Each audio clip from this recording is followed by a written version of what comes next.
Assalamu alaikum viewers. Welcome to Siyasat English News. I am Ayman Omar. Top officials of the Telangana government discuss preventive measures for a possible third wave of COVID-19. Finance Minister T. Harish Rao, who is looking after medical and health department related matters on behalf of Chief Minister K. Chandrasekhar Rao and Chief Secretary Somesh Kumar, held a meeting on the issue.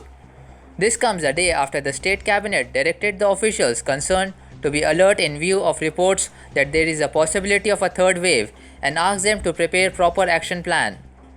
Harish Rao reviewed with officials the procurement of medical equipment, oxygen supply and storage units. The meeting decided that all drivers of Telangana State Road Transport Corporation, auto rickshaw and cab drivers will be provided COVID-19 vaccines from 3rd of June across the state. All schools and colleges in Telangana will remain closed until 15th of June as the School Education Department on Monday extended the ongoing summer vacation. A decision to this effect was taken after the Director of School Education held a review meeting with Minister of Education Sabita Indra Reddy. The decision to extend the summer vacation came after the state government on Sunday extended lockdown for another 10 days, issuing guidelines to keep all educational institutions closed. The State Education Department had earlier declared summer vacation from 27th of April to 31st of May. Besides, the state government also decided to promote all students from class 1 to 9 studying in government, aided and private unaided schools to the next higher class for the academic year 2021-2022. The Regional Passport Office here on Monday announced that it will resume its services at Passport Seva Kendras, Passport Seva Lagu Kendra and the Regional Passport Office at Sikandrabad from 1st of June. The services are being resumed as the state government extended the COVID-19 relaxation hours to 1 pm. A day earlier, on 30th of May, the Telangana government announced that it is extending the ongoing COVID-19 lockdown by 10 days. According to a press note from the Regional Passport Office, Public Seva Kendras at Begumpet, Amirpet and Toli Chowki in Hyderabad, one in Nizamabad and the PSLK at Karimnagar will be working from 1st of June till 1 pm. Public inquiry counters at the Regional Passport Office at Sikandrabad will also be open. West Bengal State Chief Secretary Alapan Bandyopadhyay has retired on Monday and has been appointed as Chief Advisor to Mamata Banerjee for 3 years. The development comes hours after West Bengal Chief Minister Mamata Banerjee wrote to Prime Minister Narendra Modi urging him to withdraw the centre's order recalling Bandyopadhyay and said her government cannot release and is not releasing the top bureaucrat. Addressing a press briefing, Mamata Banerjee said, since Alapan Bandyopadhyay has retired today on 31st of May from his service, he is not going to join in Delhi. I will not allow Alapan Bandyopadhyay to leave Nabana. He will continue as Chief Advisor to the CM for the next 3 years. Meanwhile, a show cause notice is being served to Bandyopadhyay for failing to report to the Department of Personnel and Training, as per the government sources.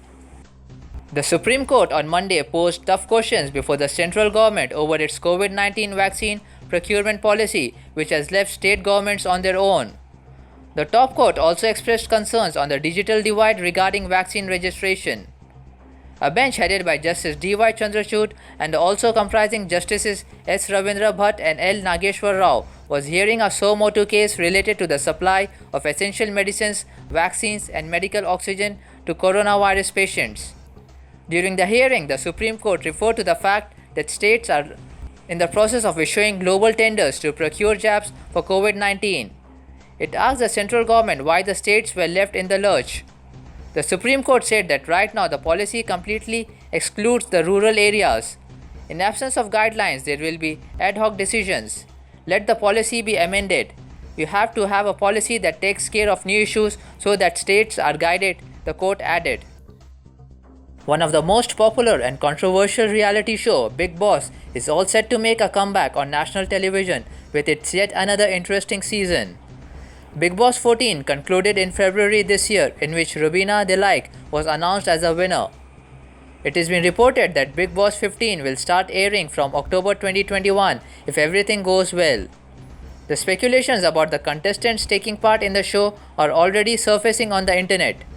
Balika Vadu fame Neha Marda has confirmed that she has been approached by the makers of Bigg Boss 15. Now, as per the latest reports, Bollywood actress Riya Chakraborty is expected to participate in the show. Reports suggest that the actress has been approached by the makers of Salman Khan's popular reality show. However, there is no confirmation neither from the actress nor from the makers yet. Israel could be headed for a break from the Bibi regime as several former allies of longest-serving Prime Minister Benjamin Netanyahu seem to have joined hands with political opponents to form a national unity government that would not only have political formations from the left, the center and the right, but may be also supported by an Arab party. In a dramatic development, a former ally of Netanyahu announced on Sunday that he intends to form a national unity government to stop the craziness of more elections and continued political deadlock to put Israel back on track. Naftali Bennett, leader of the small hardline Yamina party, who in the past served as Netanyahu's chief of staff and as a minister with various portfolios over the years, including defense, made it clear that he was going to negotiate a coalition deal with opposition leader Yair Lapid, given that there was no possibility of a right-wing government. Getting unseated from premiership at this juncture would be a huge blow for Benjamin Netanyahu, as his trial for bribery, fraud, and breach of trust picks up steam in Jerusalem's district court. Thank you, viewers. That's it for today.